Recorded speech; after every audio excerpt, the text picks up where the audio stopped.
نحمده ونصلي على رسوله الكريم اما بعد فاعوذ بالله السميع العليم من الشیطان الرجیم بسم اللہ الرحمن الرحیم۔ ناظرین، میں آج آپ کی خدمت میں ان خواتین کے لیے کہ جو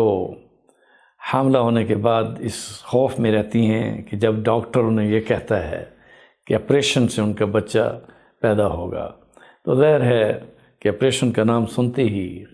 عورت جس نے اپنے پیٹ کے اندر بچے کو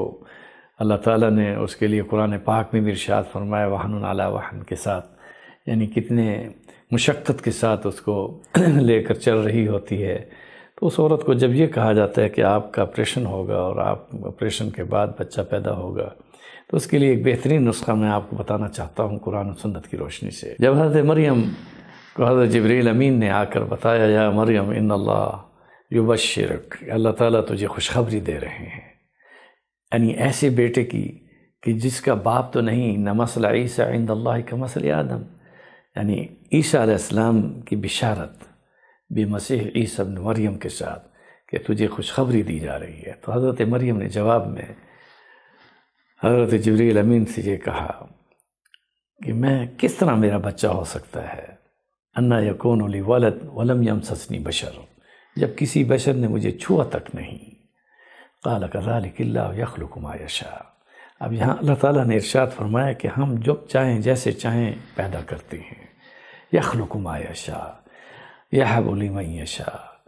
یرزق من یشاء وتعز من تشاء وتذل من تشاء تشاء تشاء تشاء،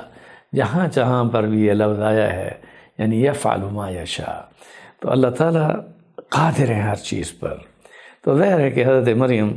اس بات کو سننے کے بعد جب انہیں بتایا گیا کہ اب تو تجھے خوشخبری آ گئی ہے، تو انہوں نے محسوس کیا کہ حضرت عیسیٰ ان کے پیٹ کے اندر ہیں۔ اس کے بعد انہیں پیاس بھی لگی اور علامات بھی ظاہر ہوئیں، تو وہ ایک کھجور کا خشک تنا تھا جس کے ساتھ انہوں نے ٹیک لگائی۔ یوں ہی ٹیک لگائی تو اللہ تعالیٰ نے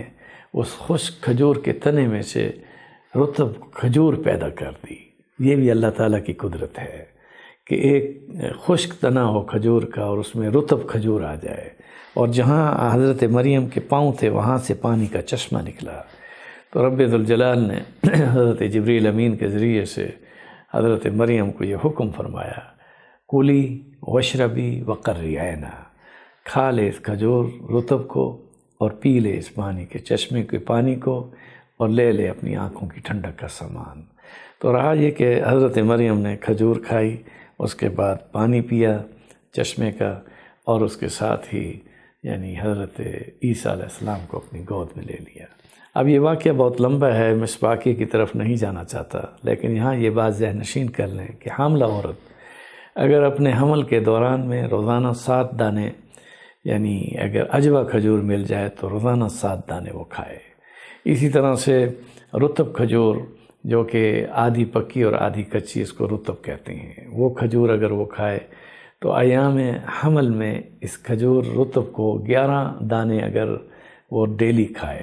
اور جن دنوں میں جو تاریخ ڈاکٹر سے بتا رہے ہیں ان دنوں میں 11 دانے روزانہ کھا کر زمزم کا پانی 1 گلاس پی لیا کرے۔ تو میں اللہ تعالیٰ کی اس خاص طور پر کلی وشربی وقرری عینہ کی آیت کی روشنی میں بتا رہا ہوں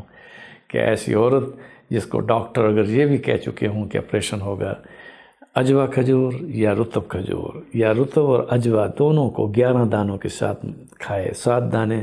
جو ہے وہ عجوہ کے ہو جائیں، باقی دانے رطب کے ہو جائیں۔ اگر رطب کھجور نہ بھی ملے تو 11 دانے عجوہ کھجور ہو جائیں، اور اگر عجوہ کھجور بھی نہ ملے تو کوئی کھجور بھی 11 دانوں کے ساتھ وہ کھانے کے ساتھ زمزم کا پانی، اور اگر زمزم کا پانی نہ ملے تو منرل واٹر جو کہ یعنی کسی ایسی جگہ کا پانی جو چشمے کا پانی ہو اس کو پی لے، تو انشاءاللہ تعالی زچگی جو ہے بغیر آپریشن کے ہوگی، اور بچہ دونوں جو ہے ماشاءاللہ صحت مند اور توانا ہوں گے۔ وما علینا الا البلاغ۔